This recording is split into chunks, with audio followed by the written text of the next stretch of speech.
It's not your strategy. It's not even your systems that are causing friction and frustration in your team. If your leadership team is struggling, if communication is breaking down, silos are forming, meetings feel like a waste of time, the problem isn't what you think. It's trust.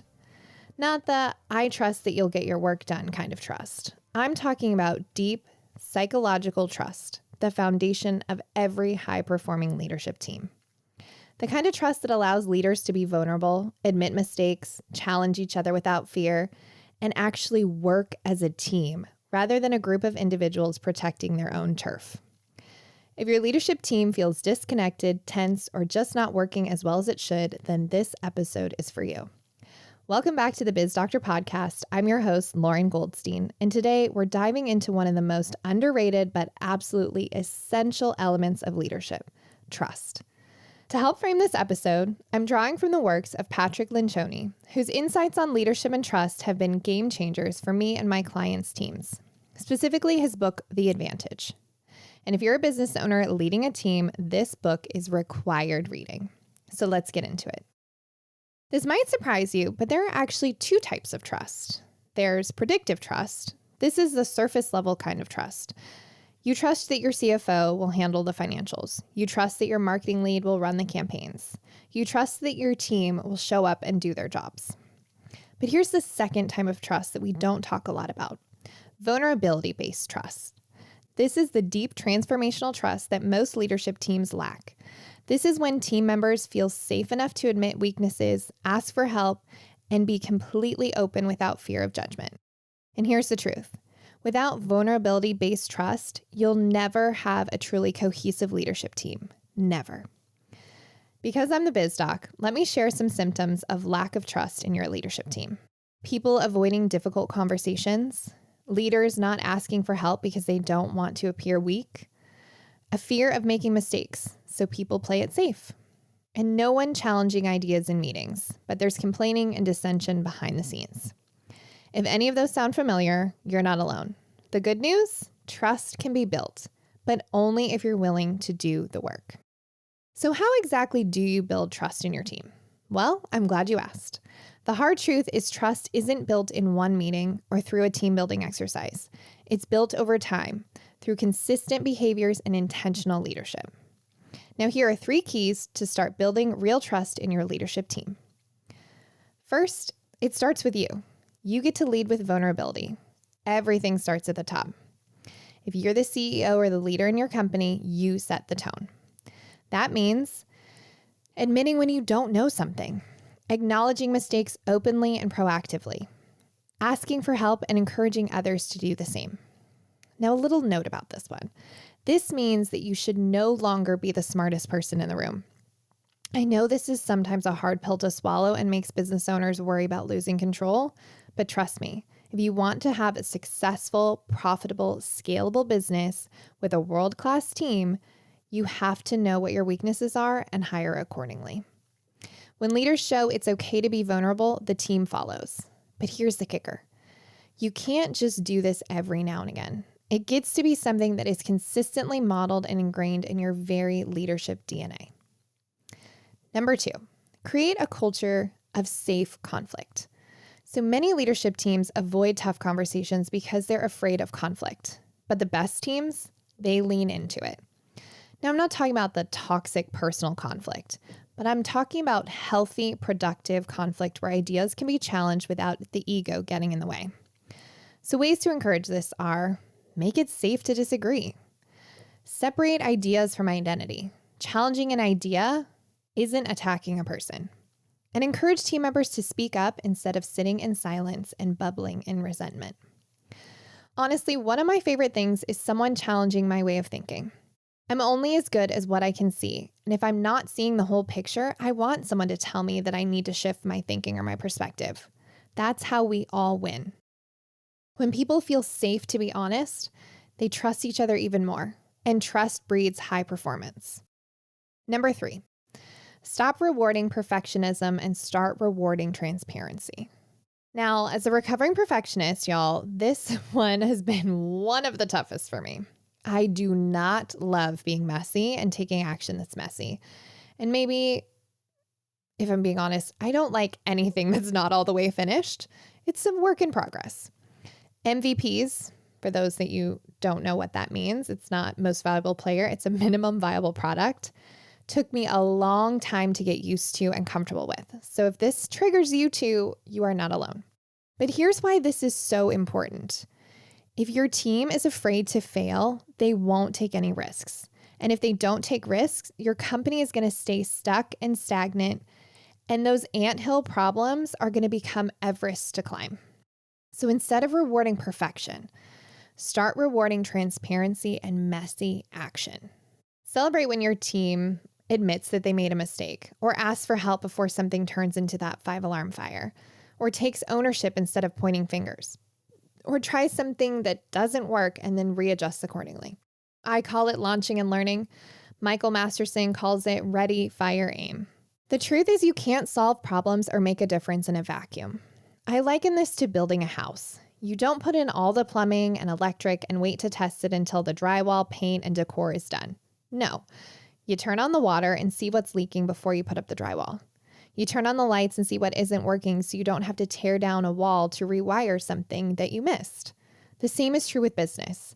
Treat it like a living, breathing thing and is one giant experiment. Think a product will do well? Launch it and find out. Want to try a new onboarding platform? Give it a whirl and see if it improves the team's experience. Bottom line, you won't know the answers until you put it in action and have the flow of feedback. Now, to bring this full circle, I want to bring in something I learned from Patrick's other book, The 5 Dysfunctions of a Team.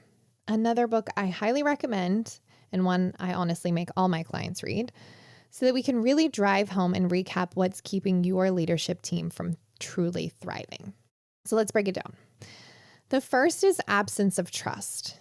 Again, if leaders don't feel safe enough to be vulnerable, the whole team operates in fear and self-preservation. So the solution is easy. Lead with vulnerability. Make it okay to be real. The second dysfunction is fear of conflict. This desire to preserve artificial harmony stifles productive ideological conflict within the team. Simply saying, if people don't speak up, bad ideas don't get challenged and resentment builds. And y'all, hear me when I say this. This is not bragging, but there is truly not much I can't fix within someone's team or culture except resentment. When this starts to permeate a team, it spreads faster than pink eye, and it's honestly the kiss of death. Don't believe me? Just ask one of my clients who was bleeding out $200,000 a month because one of his department heads was resentful of the leadership team. And until I came in and had a one-on-one with him, no one knew how bad it really was. The losses were covered up by another part of the business that was overperforming, and they didn't have the kind of trust between them to have the tough conversations. Just think how much time and money you can save your business and your team when you have a team that respectfully pushes back. In my client's case, they could have saved $2 million. So trust me, conflict is a good thing. Disagreements are a good thing. Just keep it respectful. So the solution to the fear of conflict, again, create a culture where disagreements aren't dangerous. They're encouraged. All right, number 3, lack of commitment. The lack of clarity and or buy-in prevents team members from making decisions they stick to. I see this a lot. This is honestly why the first of my 7 C's of a high-performing team in business is clarity. So the solution here is make sure everyone has a voice in the process so they're fully committed to execution. Now, this doesn't mean you don't have final say, but change management is a skill set that you get to learn to make sure you are proactively preparing the team so you can have buy-in, adoption, and of course, ward off any of that resentment I just talked about. Number 4, avoidance of accountability.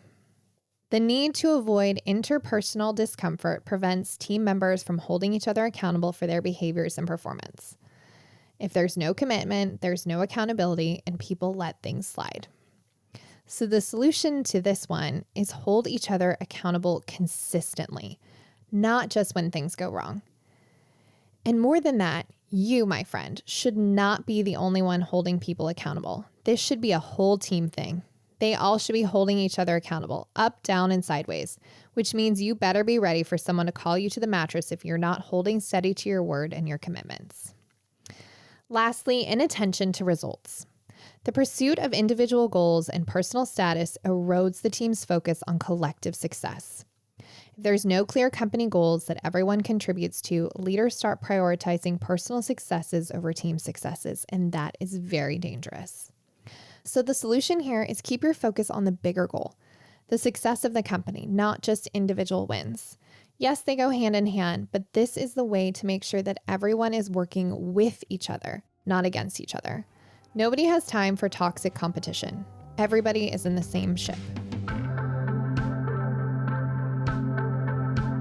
Before we dive into the next bit, I want to take a second to share with you something that I've seen drastically change businesses and teams for the better. Imagine waking up every morning with a team that knows exactly what is expected of them and how to achieve success without you having to micromanage them. Imagine how much time and dollars you will save by hiring the right team member from the start. Not to mention getting the most out of every current member of your team. That is what's possible with our tried and tested tool, the Golden Key Scorecard. The scorecard is a simple, impactful, and fillable tool for managing your team, ditching inefficiency, and I guarantee will help you stop playing whack-a-mole chasing team docs all over the place. It's as easy as filling out a form. If you want to get out from under your business, shifting from business operator to business owner, and take your business to the next level while reclaiming your time, then our Golden Key Scorecard is just the ticket.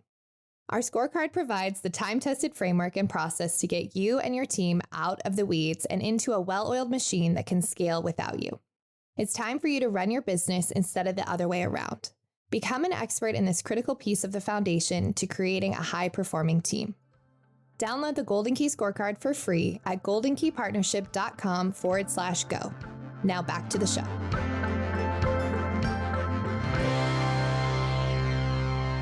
Now here comes the truth test, finding out where your leadership team stands. If you're listening to this and you're thinking, oh wow, my leadership team has some work to do, fear not. I would say 90% of leadership teams are in the same boat, so you're not alone. Here's a quick test, scale of 1 to 10. How comfortable is your team admitting mistakes? How often do real productive debates happen in meetings? How much trust do you personally feel with your leadership team? And honestly, in this moment, I want to share something really quick. There's another great book called The 4 Agreements, and one of those agreements is not to take anything personal. And I think this is a good moment to mention that sometimes emotions get in the way, and that's okay.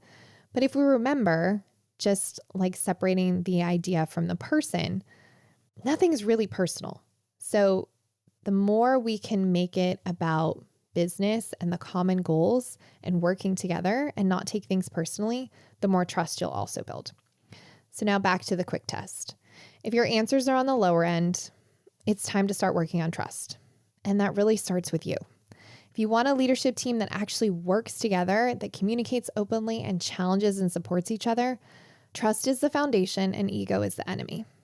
And trust isn't a quote unquote nice to have thing in your business. It's a must have.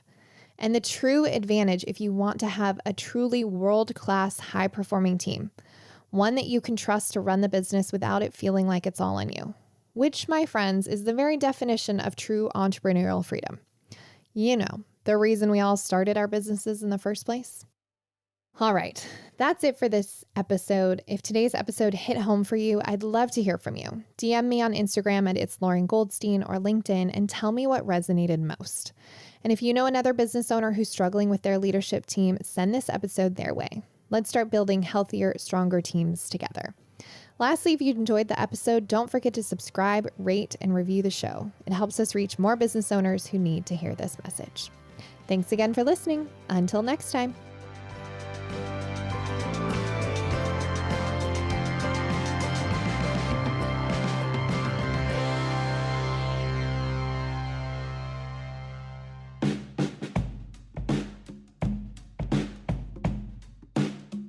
Thank you for listening to the Biz Doctor podcast.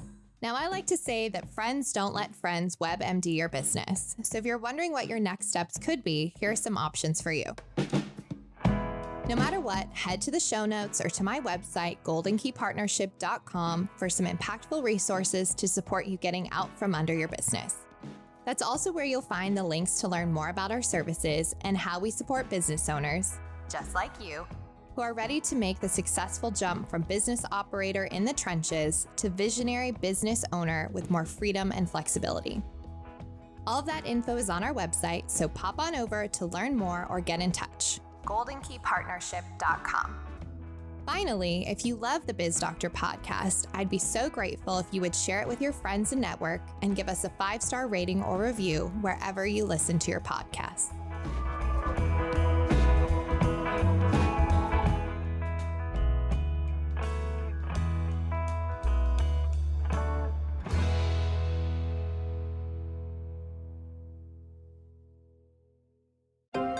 This is Story Studio Network.